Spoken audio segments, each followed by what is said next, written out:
12ರ ತನಕ ಜ್ಞಾನದ ಸ್ವರೂಪವನ್ನು ವರ್ಣನೆ ಮಾಡಿದ್ದಾನೆ. ನಾವು ದೇವರ ಬಗ್ಗೆ ಎಂಥ ಜ್ಞಾನವನ್ನು ಪಡಿಬೇಕು?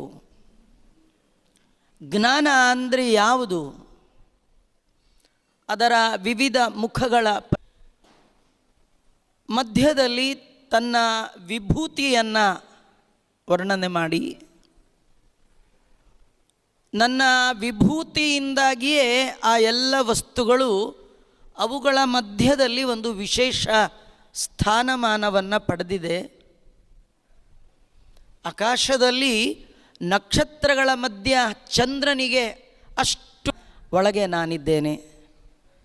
ಜನರ ಮಧ್ಯದಲ್ಲಿ ಯಾರಾದರೂ ಭಾರಿ ಪ್ರಸಿದ್ಧರಾಗಿದ್ದರೆ ಅವರೊಳಗೆ ನಂದು ಒಂದು ಸತ್ವ ಭೂತಿ ಇದೆ.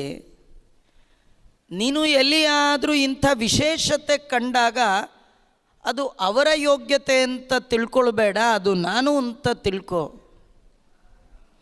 ನನ್ನ ಅನುಗ್ರಹ ಅಂತ ತಿಳ್ಕೊ, ನನ್ನ ವಿಭೂತಿ ರೂಪ ಅಂತ ತಿಳ್ಕೊ. ಯಾರಲ್ಲಾದರೂ ಏನಾದರೂ ನಮಗಿಂತಲೂ ಒಂದು ಸ್ವಲ್ಪ ವಿಶೇಷ ಸಾಧನೆ ಕಂಡಾಗ, ಭಾರೀ ವಿದ್ಯಾವಂತರು, ಭಾರೀ ಔದಾರ್ಯವಂತರು, ಭಾರೀ ಸಹನಶೀಲರು, ಇಂಥವು ಏನಾದರೂ ಕಂಡರೂ ಅದರ ಒಳಗೆ ನಾನಿದ್ದೇನೆ, ಆ ಗುಣ ನಂದದು.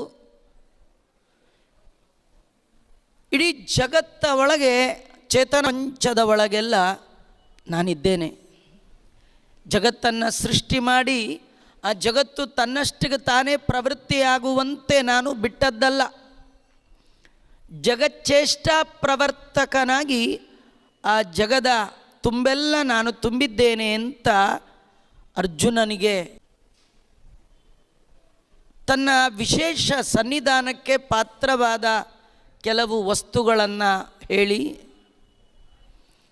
ಇದನ್ನೆಲ್ಲ ಕೇಳುವಾಗ ರೋಮಾಂಚನಗೊಂಡ ಅರ್ಜುನ ಮತ್ತೆ ಕೇಳ್ತಾ ಇದ್ದಾನೆ, ನನಗೆ ನಂಬಿಕೆ ಬಂದಿದೆ, ನಾನು ನನ್ನದು ಅನ್ನುವ ಮಾನ ಅಪಮಾನ ಕಳ್ಕೊಂಡಿದ್ದೆ, ನಾನು ಹೋಗಿದೆ, ಮೋಹ ಹೋಗಿದೆ, ಭ್ರಮ ಹೋಗಿದೆ, ಎಲ್ಲ ನೀನೇ ಅನ್ನುವ ಅರಿವು ನನಗೆ ಬಂದಿದೆ. ಆದರೆ ಜಗನ್ಮಯನಾದ ಆ ನಿನ್ನ ರೂಪ ನಾನು ನೋಡಬಹುದಾ?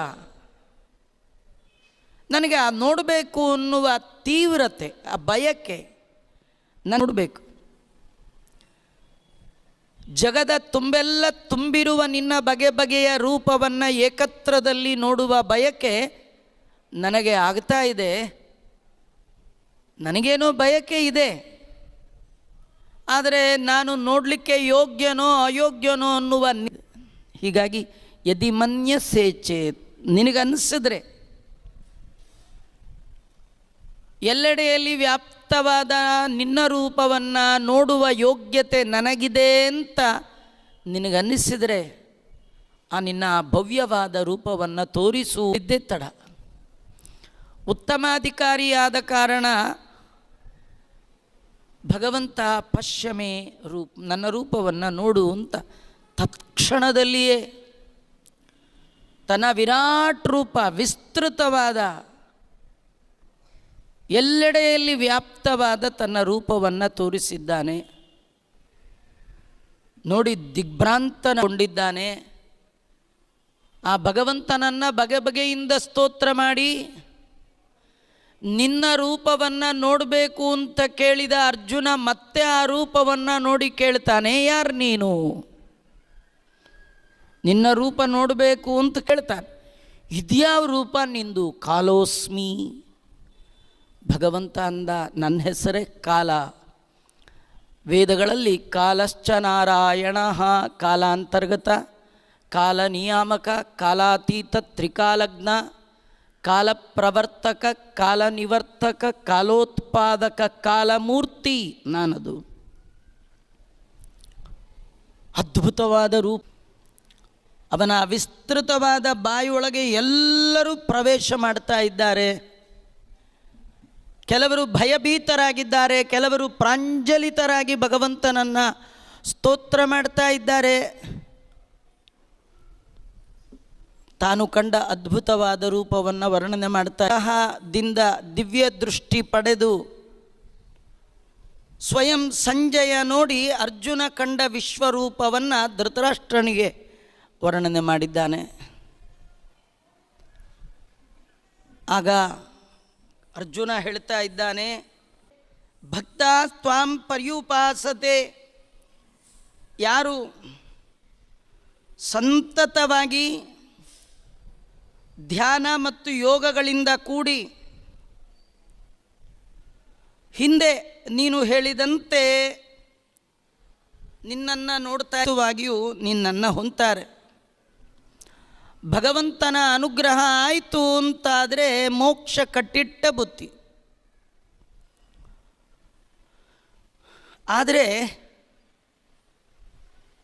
ಹಾಗೆ ಮತ್ತೊಂದು ಮಾತಿದೆ, ದೇವಿಗೂ ಕೂಡ ಮೋಕ್ಷವನ್ನು ಕೊಡುವ ಯೋಗ್ಯತೆ ಇದೆ. ಉಪನಿಷತ್ತುಗಳಲ್ಲಿ ಆ ಕ್ರಮದಲ್ಲಿ ವರ್ಣನೆ ಮಾಡಿದ್ದಾರೆ. ಉಪನಿಷತ್ತುಗಳಲ್ಲಿ ಶ್ರಿಯಂ ವಸಾನಾಮೃತತ್ವಮಾಯನ್ ಭವಂತಿ ಸತ್ಯ ಸಮಿದಾಮಿ ತದ್ರೌ ಅಂಥೇಳಿ, ಶ್ರಿಯಂ ವಸಾನ ಆ ಲಕ್ಷ್ಮಿ ಅಕ್ಷರ ಪುರುಷಳು, ಅವಳನ್ನು ಪಡಿಬಹುದು ಅಂತಿದೆ. ನಿನ್ನ ಉಪಾಸನೆ ಮಾಡಿಯೇ ಮೋಕ್ಷವನ್ನು ಪಡಿಬೇಕು ಅಂತ ಇಲ್ಲ.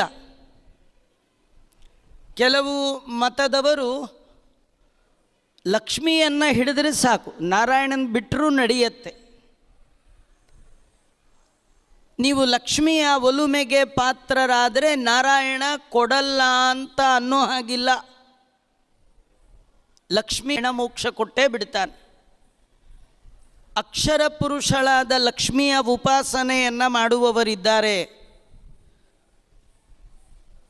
ಅವರು ಕೂಡ ಧ್ಯಾನ ಇತ್ಯಾದಿಗಳೆಲ್ಲ ತೊಡಗಿ ಮೋಕ್ಷವನ್ನು ಪಡಿಬಹುದಲ್ವಾ.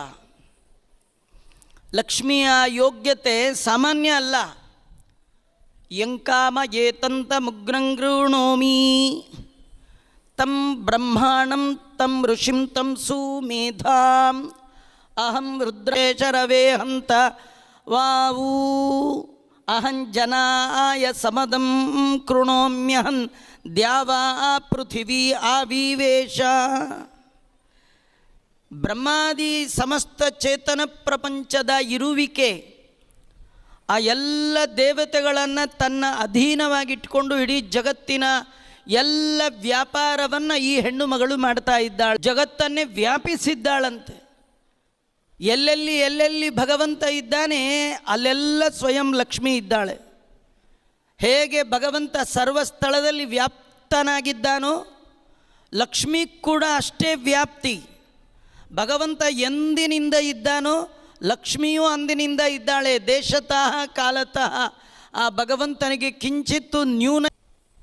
ಹಾಗಾಗಿ ನಿನ್ನ ಉಪಾಸನೆಗಿಂತಲೂ ಲಕ್ಷ್ಮೀ ಉಪಾಸನೆ ಒಳ್ಳೆಯದಾ? ಹೇಗೆ? ಜಗದ್ಗುರು ಮಧ್ವಾಚಾರ್ಯರು ಈ ಭಕ್ತಿ ಯೋಗ 12ನೆಯ ಈ ಅಧ್ಯಾಯದ ವಿಷಯವನ್ನು ಸಂಗ್ರಹ ಮಾಡ್ತಾ ಹೇಳ್ತಾ ಇದ್ದಾರೆ. ಅವ್ಯಕ್ತೋಪಾಸನಾತ್ ಭಗವದುಪಾಸನಸ್ಯ ಉತ್ತಮತ್ವಂ ಪ್ರದರ್ಶಯತಿ ಅಸ್ಮಿನ್ ಅಧ್ಯಾಯೇ. 2 ವಿಷಯ. 12ನೇ ಅಧ್ಯಾಯ 20 ಶ್ಲೋಕ, ವಿಶ್ವರೂಪ ದರ್ಶನ 55ಕ್ಕೂ ಮಿಕ್ಕ ಶ್ಲೋಕ. ಇದು 20, ಇದು ಶಾರ್ಟ್ ಮತ್ತು ಸ್ವೀಟ್. ಯೋಗ, ದೇವರ ಅನುಗ್ರಹ ಸಂಪಾದನೆ ಮಾಡಬೇಕಾ?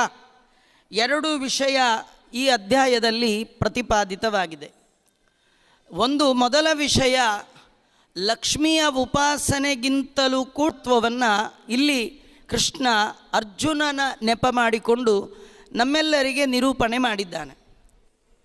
ಇನ್ನು ಆ ಭಗವಂತನಲ್ಲಿ ಭಕ್ತಿ ಮಾಡುವ ಭಕ್ತರು ಹೇಗಿರ್ತಾರೆ, ಏನು ಮಾಡಿದರೆ ಭಗವಂತ ನಿಮ್ಮನ್ನು ಭಕ್ತ ಅಂತ ಒಪ್ಪಿಕೊಳ್ತಾನೆ, ಭಗವಂತನ ಭಕ್ತರ ಲಕ್ಷಣ.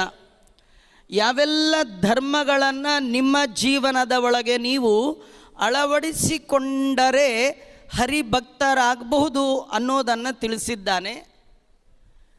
ಲಕ್ಷ್ಮಿಯ ಅವ್ಯಕ್ತ ತತ್ವದ ಅಕ್ಷರ ಪುರುಷಳಾದ ಲಕ್ಷ್ಮಿಯ ಉಪಾಸನೆಗಿಂತಲೂ ಸುಲಭ ಉತ್ತಮ ಮಾರ್ಗ ಅದು ಭಗವಂತನ ಉಪಾಸನೆ.